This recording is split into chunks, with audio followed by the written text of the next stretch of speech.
दोस्तों, आप लोगों का स्वागत है H2O स्टडी सेमेस्टर का यूट्यूब चैनल में।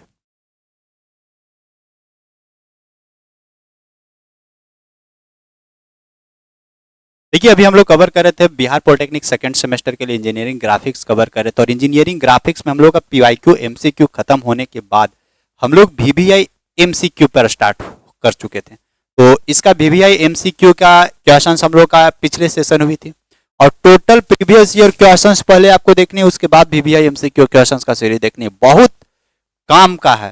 देखिए आपको कैसे चलना, हम सीक्वेंस से सबको ले चल रहे हैं। पहले आपको थ्योरी पढ़ाएं एप्लीकेशन पे, सभी लोगों को H2O स्टडी के एप्लीकेशन पे थ्योरी पढ़ाएं, फिर आपको क्वेश्चंस डिस्कशन करवाएं, प्रीवियस ईयर का क्वेश्चंस आपको इसी चैनल पे।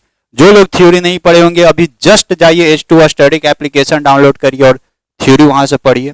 थ्योरी पढ़ लीजिएगा तो ये सब कुछ बुझाने लगेगा। प्रीवियस ईयर का क्वेश्चंस यहाँ पे अभी हम लोग कवर कर रहे हैं। प्रीवियस ईयर का क्वेश्चंस कंप्लीट हुआ, अभी एमसीक्यू पे और बात करें, उसके बाद वीवीआई एमसीक्यू क्वेश्चंस पे आए। इसके बाद फिर और जो थ्योरेटिकल 6 नंबर 4 नंबर का भी सवाल पूछा गया था उस पे भी हम लोग चर्चा करेंगे। तो ये जो आज एमसीक्यू का जो सीरीज है ये सीरीज नंबर 14वां है। इससे पहले हम लोग का 13 सीरीज हो चुकी है। सारा का सारा सीरीज आपको प्लेलिस्ट में देखने को मिलेगा। आप आराम से प्लेलिस्ट में जाइए और अच्छे से सब लोग उसको पढ़ दीजिए, रट दीजिए। 1 दिन में 2 दिन में जय दिन में देखना चाह रहे हैं, जब भी समय मिले आपको एकदम समय निकालिए एक बार और शुरू से लेकर लास्ट तक बैठ के एकदम पढ़ देना है। पढ़ देना है तो पढ़ देना है, ठीक है। ये सेशन है रेगुलर वालों के लिए और साथ में कैरी वाले लोगों के लिए। तो जो लोग रेगुलर वाले लोग आप लोग अच्छे से कवर करते रहिएगा। अगर आपका कैरी होगा तो आपको भी अच्छे से कवर करना है। तो स्टार्ट करते हैं सेशन को। मेरा नाम है शुभम कुमार, आप लोग देख रहे हैं H2O स्टडी सेमेस्टर का YouTube channel. This is a part of H2O study, एक H2O स्टडी का पार्ट्स है। तो हम लोग पूरा अच्छे से डिस्कशन करते हुए चलते हैं और कवर करते हैं। तो देखिए 25 नंबर तक पिछले सेशन में हम लोग कवर कर चुके थे। आज हम लोग आगे देखते हैं 26 नंबर।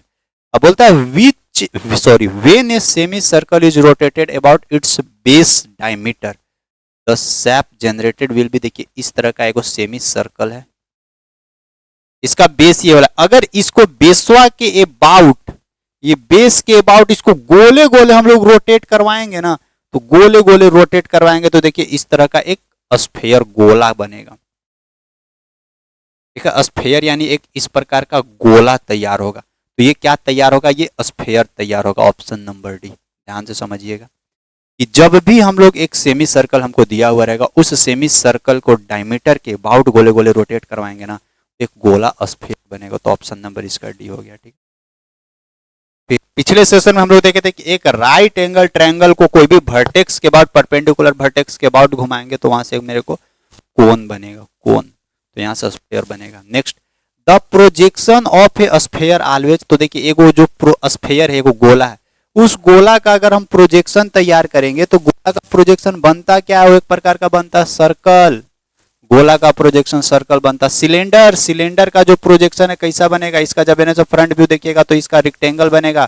ऊपर से टॉप व्यू देखिएगा तो ये वाला खाली सर्कल दिखेगा। ट्रायंगल, ट्रायंगल तो अब उसका अलग अलग, उसको तो खुद 2D है ट्रायंगल। तो the projection of sphere, sphere का जो प्रोजेक्शन हो हमेशा और हमेशा सर्कल दिखता है, ध्यान रखना है आपको। Next, total number of edges in tetrahedron. देखिए ये टेट्राहेड्रॉन है। टेट्राहेड्रॉन के बारे में पिछले भी सेशन में हम लोग जिक्र किए थे अच्छे से। तो टेट्राहेड्रॉन का अगर टोटल नंबर ऑफ एजेस की बात किया जाए तो क्या होगा, काउंट करिए, 1 go 2 go 3 go 4 go 5 go 6 go. Total number of edges of tetrahedron 6 है। तो इसका क्या हो जाएगा, 6 हो जाएगा, करेक्ट। जिनका जिनका भी बी आ रहा है एकदम करेक्ट आंसर है। यानी total number of edges in tetrahedron, tetrahedron में टोटल नंबर ऑफ एजेज की बात किया जाए तो क्या हो जाएगा, 6। ऑप्शन नंबर आपका बी हो जाएगा correct. Next, auxiliary vertical plane is inclined to. देखिए एक्जुलरी वर्टिकल प्लेन जो होता है ना वो किससे इंक्लाइंड होता है, वर्टिकल प्लेन से इंक्लाइंड होता है। ये याद रखिएगा, एक्जुलरी वर्टिकल प्लेन जो होती है ना वो वर्टिकल प्लेन से इंक्लाइंड होता है। तो इसका ऑप्शन नंबर बी हो जाएगा। ए सोलिड, एक solid having 4 equal equilateral triangle. एक सोलिड है जो 4 गो इक्वल इक्विलेटरल ट्रायंगल से बन रहा है, इक्विलेटरल ट्रायंगल के फेसेस से बन रहा है। तो उस सोलिड को हम लोग किस नाम से जानेंगे, देखिए 4 गो, एक Na, एक Na 2 गो, एक Na 3 गो, जस्ट एक इसके पीछे ये पूरा ओवरऑल ऐसे करके जस्ट पीछे 4 गो। ये solid having 4 equal equilateral triangular faces is called, उसको हम लोग इसको किस नाम से जानते हैं, तो इसको हम लोग टेट्राहेड्रॉन के नाम से जानते हैं। इसका ऑप्शन नंबर क्या हो जाएगा, ऑप्शन नंबर डी हो जाएगा, टेट्राहेड्रॉन। जिनका जिनका भी ऑप्शन नंबर डी आ रहा है एकदम सही है, ठीक है। 30 आगे बढ़ते हैं। 30 के बाद देखिएगा 31 क्या बोलता है, compare to actual diameter isometric diameter of a sphere. देखिए एक्चुअल डायमीटर और आइसोमेट्रिक डायमीटर, एक स्फीयर का कंपैरिजन किया जा रहा है। तो स्फीयर यानी गोला का, ध्यान से देखिएगा, गोला का कंपैरिजन किया जा रहा है। तो गोला का जब कंपैरिजन किया जा रहा है तो कौन सा कंडीशन बनेगा,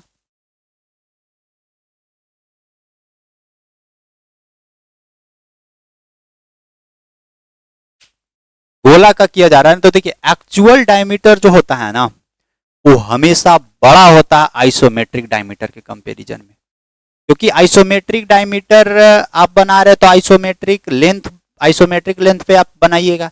आइसोमेट्रिक लेंथ तो वैसे भी एक्चुअल लेंथ से कम होता है, तो एक्चुअल लेंथ हमेशा क्या होता है, ग्रेटर होगा। तो इसका हो जाएगा ग्रेटर ऑफ द स्फीयर, यानी आइसोमेट्रिक डायमीटर ऑफ स्फीयर से जो एक्चुअल डायमीटर होगा स्फीयर का वो बड़ा बनेगा। तो ये ग्रेटर हो जाएगा, ऑप्शन नंबर ए हो जाएगा करेक्ट।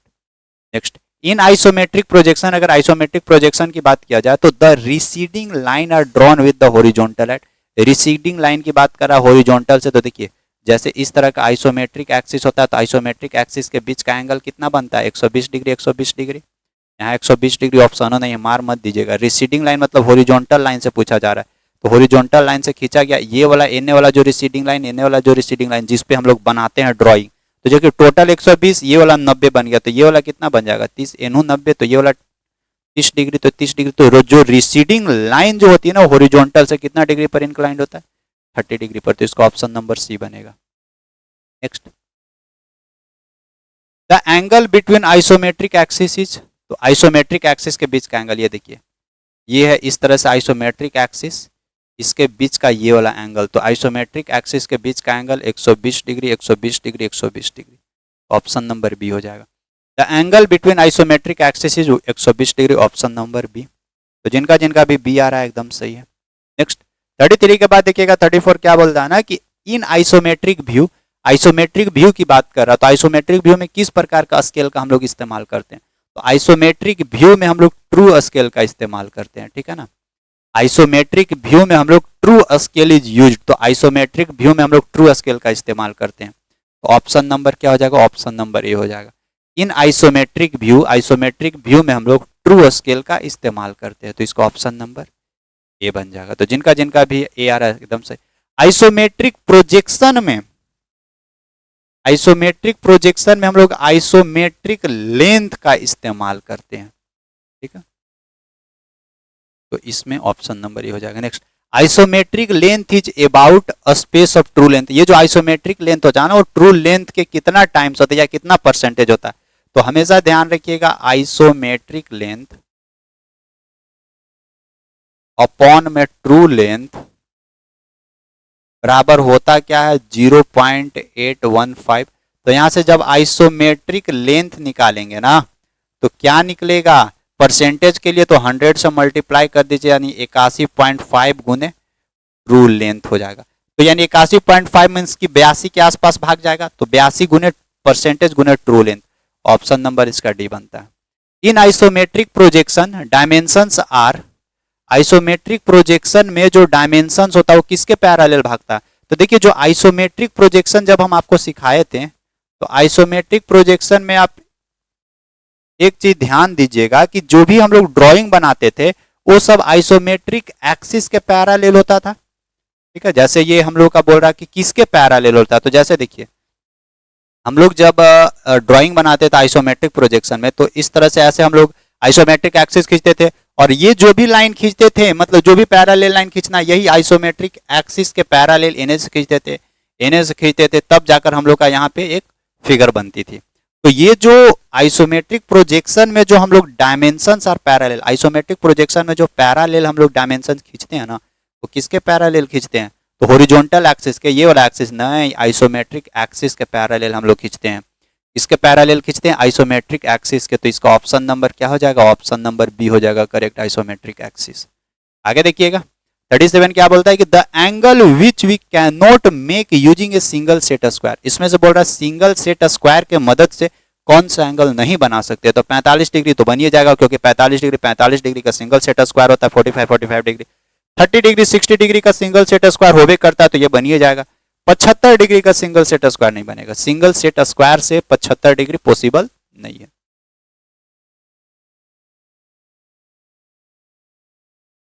इन आइसोमेट्रिक प्रोजेक्शन ए स्क्वायर अपीयर्स, देखिए आइसोमेट्रिक प्रोजेक्शन में स्क्वायर जो होता है वो कैसन दिखता है, तो स्क्वायर दिखेगा रैम्बस की तरह, स्क्वायर दिखता है रैम्बस की तरह। अगर रिक्टेंगल की बात किया जाए तो रिक्टेंगल आइसोमेट्रिक प्रोजेक्शन में कैसा दिखेगा, तो पैरालेलोग्राम की तरह, पैरालेलोग्राम की तरह।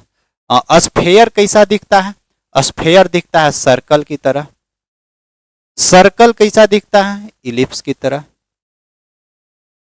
ये सब ध्यान रखिएगा आइसोमेट्रिक प्रोजेक्शन में। आगे which one is full scale, इसमें से कौन सा जो फुल स्केल को शो कर रहा है, तो 2:1, तो ये ट्रू लेंथ है, ये ड्राइंग लेंथ है, तो ये तो इन लार्ज स्केल दिखा रहा है, इन लार्ज स्केल है ये वाला फुल साइज स्केल है, फुल स्केल है।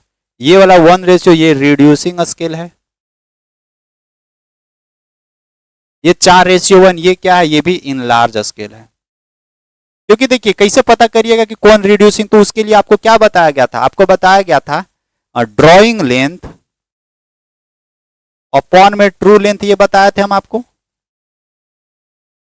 अब आप पकड़िए, मान लेते फर्स्ट है 2:1, तो 2/1, तो देखिए ट्रू लेंथ 1 है, ड्राइंग लेंथ 2 है, तो ऑब्वियसली है कि एक्चुअल लेंथ से बड़ा हम लोग ड्राइंग बना रहे, तो जब एक्चुअल लेंथ से बड़ा ड्राइंग बना रहे तो ऑब्वियसली कोई इन लार्ज स्केल का इस्तेमाल कर रहे होंगे। यहाँ पे देखिए 1:1 ड्राइंग लेंथ और एक्चुअल लेंथ ट्रू लेंथ दोनों इक्वल है, तो फुल साइज स्केल।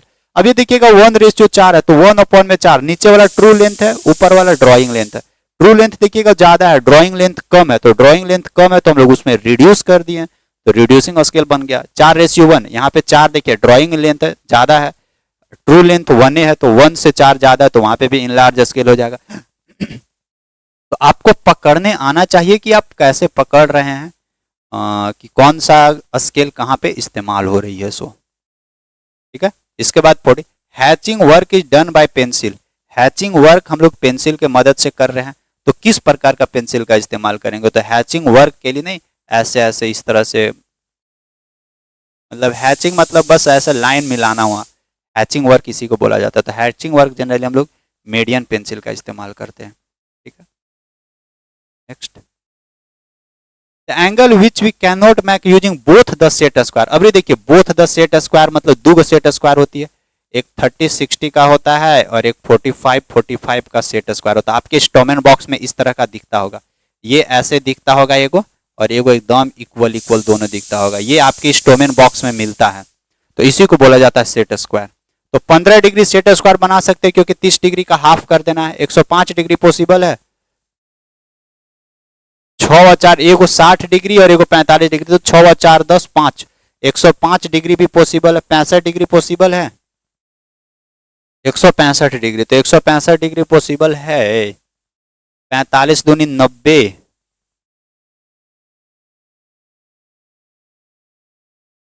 90 और 90 90 180, 180 में से 15, 30 से 15 माइनस कर देंगे, तो 180 में से 15 घटा के देखिए, 10 में से 5 घटाएंगे तो 5 बन जाएगा, यहाँ बचेगा 7 में से घटाएंगे 6, 165, 165 डिग्री भी पॉसिबल, 125 डिग्री पॉसिबल है, 6 और 3 9, 90 और 10 और 15, 90 में से क्या करेंगे 15 जोड़ेंगे, तो 90 10 100 105 हो जाएगा। अगर मान लेते हैं 60 और 3 90, 9 4 13, ये भी पॉसिबल नहीं है, 125 डिग्री नहीं बनेगा ना, दोनों सेट स्क्वायर की मदद से 125 डिग्री पॉसिबल नहीं है। ऑप्शन नंबर इसका डी हो जाएगा। The areas of the two subsequent size of the drawing sheet, देखिए जो ड्राइंग शीट होता है ना, उस ड्राइंग शीट का जो साइज होता है ना, उस साइज का दो सब्सिक्वेंट साइज की बात कर रहे हैं, दो सब्सिक्वेंट साइज का जो एरिया का अनुपात पूछा जा रहा है। जैसे मान लेते हैं ड्राइंग शीट, तो A0 A1 A2 ऐसे होता है ना, तो A0 अपॉन में A1 का रेशियो पूछा जा रहा है, तो A0 अपॉन में A1 का रेशियो कैसे निकालिएगा, तो A0 अपॉन में A1 का जब रेशियो निकालिएगा, सब्सिक्वेंट साइज की बात कर रहा है, तो ये बनता है 1:2 के बराबर बनता है, 1:2 के बराबर बनता है ड्राइंग शीट में, ठीक है। Next, to represent solid in orthographic projection at least number of views are necessary, मतलब कि ऑर्थोग्राफिक प्रोजेक्शन में सॉलिड को रिप्रेजेंट करना है के लिए मेरे को कितना व्यू चाहिए, तो 2 व्यू दिया हुआ रहेगा तो काफी है। एक मेरे को फ्रंट व्यू देवल रहेगा यानी एगो रेक्टेंगल देवल रहेगा, और एगो टॉप व्यू देवल रहेगा, सर्कल देवल रहेगा। तो ये रेक्टेंगल और सर्कल, साइड व्यू नहीं भी दिया हुआ रहेगा तो कोई फर्क नहीं पड़ेगा, क्योंकि साइड व्यू भी तो रेक्टेंगले बनने वाला है किसका, to represent solid in orthographic projection at least. अच्छा, कोई भी सॉलिड की बात कर रहा है ना, टू रिप्रेजेंट सॉलिड, कोई भी सॉलिड का अगर ऑर्थोग्राफिक, यहाँ पे ये नहीं बोल रहा है कि हमको सिलेंडर दिया हुआ है, यहाँ पे कोई भी सॉलिड की बात कर रहा है। तो कोई भी सॉलिड दिया हुआ है अगर उसका ऑर्थोग्राफिक प्रोजेक्शन, मतलब to represent a solid in orthographic projection, ओहो क्वेश्चन बोलना चाह रहा है, सोच समझिए कि कोई भी मेरे को सॉलिड दिया हुआ है, उस सॉलिड को अगर ऑर्थोग्राफिक प्रोजेक्शन में अगर हम लोग उसको रिप्रेजेंट करेंगे तो उसमें क्या को व्यू मेरे को दिखता है, तो बस क्या को व्यू दिखता है, 2 को डायमेंशन दिखता है ना। तो कोई भी रिप्रेजेंट कर रहे हैं, to represent a solid in orthographic projection at least views are necessary, मतलब कम से कम बोल रहा है, तो कम से कम कितना व्यू। वैसे तो हम लोग ऑर्थोग्राफिक प्रोजेक्शन में यहाँ पे डायमेंशन नहीं पूछ रहा है, यहाँ पे व्यू पूछ रहा है, तो कम से कम हम लोग ऑर्थो मैक्सिमम हम लोग ऑर्थोग्राफिक प्रोजेक्शन में क्या गो व्यू देखते हैं, 3 गो व्यू, यानी front view, top view, side view. लेकिन हमसे बोल रहा है कि एट लीस्ट, मतलब कम से कम, तो कम से कम हमको 2 गो व्यू देखना पड़ेगा, फ्रंट व्यू और टॉप व्यू। साइड व्यू नहीं भी देखिएगा तो कोई फर्क नहीं पड़ेगा, लेकिन यहाँ पे कम से कम बोल रहा है एट लीस्ट, तो ऑर्थोग्राफिक प्रोजेक्शन में कम से कम हमको 2 गो व्यू नेसेसरी है, ठीक है। और मैक्सिमम से मैक्सिमम हमको 3 गो व्यू हम लोग देखते हैं ऑर्थोग्राफिक प्रोजेक्शन में। तो ये मिनिमम बोल रहा था इसीलिए हम दो लगाए हैं, मैक्सिमम बोलता तो मैक्सिमम 3 गो होती है, तो मिनिमम कम, 1 व्यू से नहीं काम चलेगा, कम से कम 2 गो हमको देखना पड़ेगा। 44 ए हेक्सागोनल प्रिज्म हैज एजेज, तो देखिए ये एक हेक्सागोनल प्रिज्म है, इसका नंबर ऑफ एजेज क्या है वो देखिएगा, 1 2 3 4 5 6 7 8 9 10 11 12 13, ये वाला 14 15 16 17, ये 18, टोटल 18 हो गया। तो hexagonal prism has edges, hexagonal prism में क्या गो एज देखने को मिलेगा, 18 गो।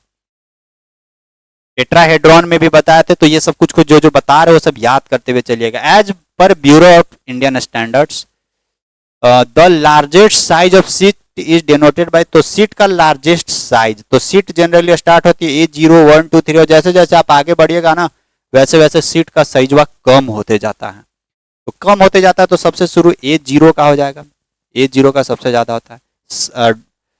ड्राइंग शीट की बात कर रहा है, अगर ड्राइंग बोर्ड की बात करता है तो B0 वाला में हो जाता है ना, B वाला कंडीशन में चल जाता है, इसीलिए इसका A0 हो जाएगा ड्राइंग शीट में। Auxiliary front view is drawn and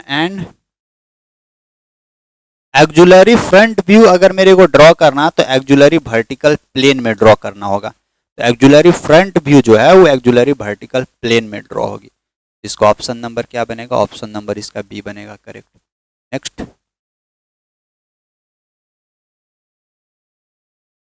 the solid formed by a revolution, देखिए द सोलिड है, solid formed by revolutions of a rectangle about one of its side, यानी एगो मेरे को रेक्टेंगल दिया हुआ है, एगो मेरे को जैसे ये एक रेक्टेंगल दिया हुआ, ये देखिए क्या दिखा है, ये एक रेक्टेंगल ऐसे दिया हुआ, इस रेक्टेंगल को ना एगो कोई साइड को, इस साइड को पकड़ते ये वाला साइडवा को, और इस साइडवा के अबाउट देखिएगा ऐसे एक बार हम गोले गोले गोले गोले ऐसे घुमा रहे हैं, तो जब एक बार ऐसे गोले गोले घुमाएंगे ना तो क्या बनेगा, तो वो बन जाएगा सिलेंडर। क्या बनेगा, सिलेंडर। एक बार आप गोले गोले ऐसे घुमाइए, जैसे देखिए ना यही वाला चीज है ना, यही चीज को आप एक बार ऐसे गोले गोले ऐसे करके घुमा दे रहे तो देखिए ये इस तरह का ऐसे बन जाएगा हॉल, तो ये क्या बन गया, ये बन गया सिलेंडर, ठीक है ना। तो एक solid formed by revolutions of a rectangle, तो एक रेक्टेंगल को कोई भी इस साइड के अबाउट हम लोग उसको रिवॉल्व करेंगे तो जो भी वहां से बनेगा वो एक प्रकार का सिलेंडर बनेगा, cylinder. Option number B. The ratio of isometric length to the true length, देखिए isometric length to the true length 0.815, ये सही है। तो √2/3 ये भी सही है, 9/11 ये भी सही है, और ऑल ऑफ दिस, तो इसका कंडीशन क्या बनने वाला, ऑल ऑफ दिस इसका बनेगा।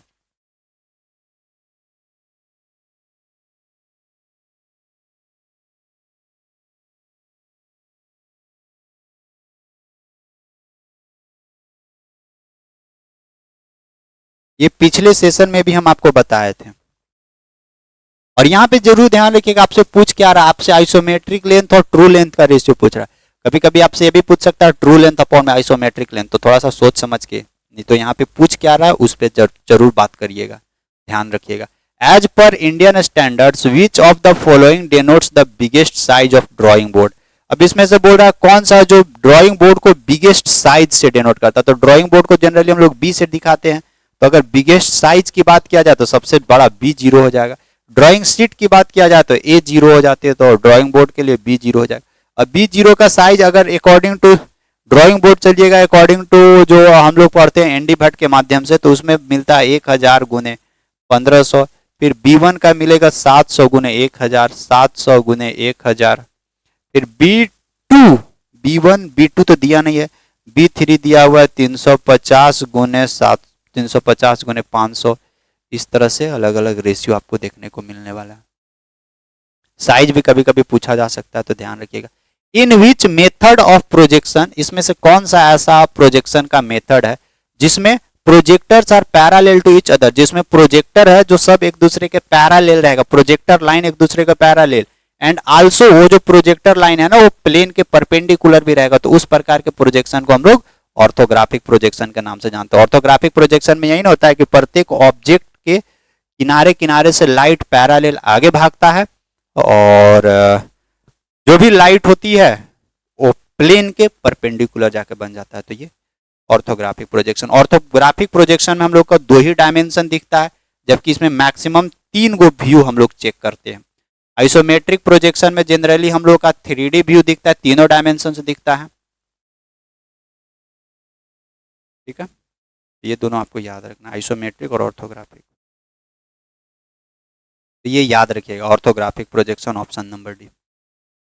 बस आज का जो सेशन रहेगा, आज का सेशन हम लोग यहीं तक रखेंगे। तो आज का सेशन यहीं तक। आज का सेशन कैसा लगा, कितना क्वेश्चंस आज का सेशन में आप सही कर पाए, 25 क्वेश्चंस कवर करवाएं आज। 25 में कितना क्वेश्चंस आपसे बना, आप लोग जरूर एक बार कमेंट करके बताइएगा। जाते जाते सब लोग वीडियोज को लाइक करते हुए जाइएगा, जो भी नए लोग हैं सभी लोग चैनल को सब्सक्राइब करते हुए जाइएगा। फिर मुलाकात करते हैं हम लोग नेक्स्ट सेशन में, तब तक के लिए बाय बाय।